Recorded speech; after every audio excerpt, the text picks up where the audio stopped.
Sexto ponto agora, 10 dicas, né, de endocrinologia que todo médico tem que saber. O sexto ponto é o seguinte, na cardio a gente vê muito, obviamente, paciente que está usando amidarona, principalmente em hospital universitário é só o que tem, né, paciente com cardiopatia estrutural, fração de ejeção lá embaixo, extracístole e tal. E aí fica o seguinte, a gente sabe que um dos efeitos colaterais da amidarona é tireoide. Pode pegar pulmão, pode pegar fígado, mas tireoide é provavelmente os que a gente se preocupa mais. E aí, como é que deve ser o rastreio desses pacientes que usam amidarona em relação à tireoide? Eduardo, isso é importante porque é incrível, assim, a amidarona, um comprimido da amidarona tem uma quantidade absurda de iodo, muito maior do que aquela que a gente costuma ingerir habitualmente. Dá pro ano todo, né? Um comprimido de amidarona dá o ano todo. Exatamente. Literalmente.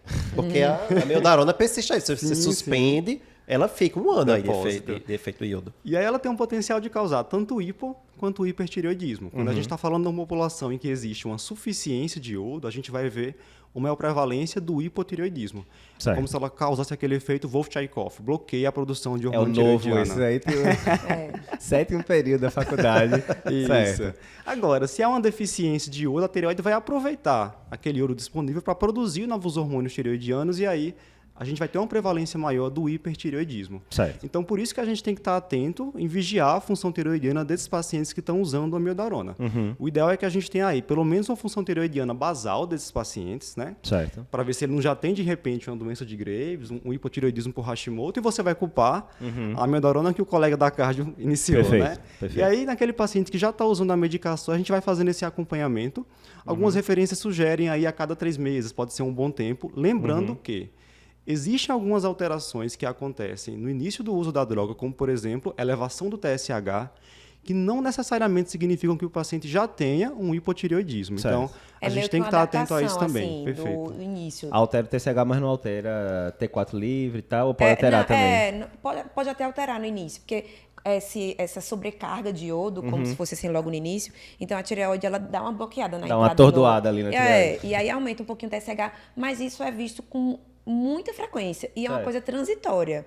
Então não é nem bom você dosar o TSH tipo no primeiro mês que o paciente está produzindo amidarona, porque aí você vai ver o TSH alto, vai achar que o paciente desenvolveu hipotireoidismo, vai até atrapalhar. Se não vai mudar a conduta, não pede. Não vai. Porque, espera aí nesse começo, né? Espera, porque isso daí é como se fosse uma forma de adaptação da tireoide.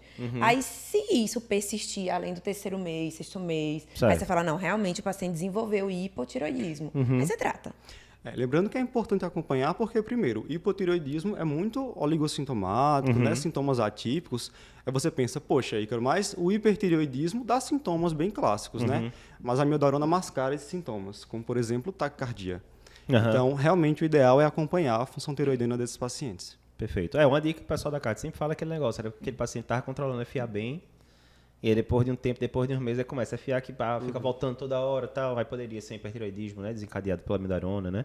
Esse tópico também a gente já discutiu em mais profundidade, inclusive como é que trata, né, o cara subtipo no outro podcast lá do Cardio Papers. Pode olhar lá. Se o pessoal tá escutando aqui pelo Endocrino Papers, vai lá, coloca Cardio Papers, tireoide, que vai aparecer esse podcast inteiro.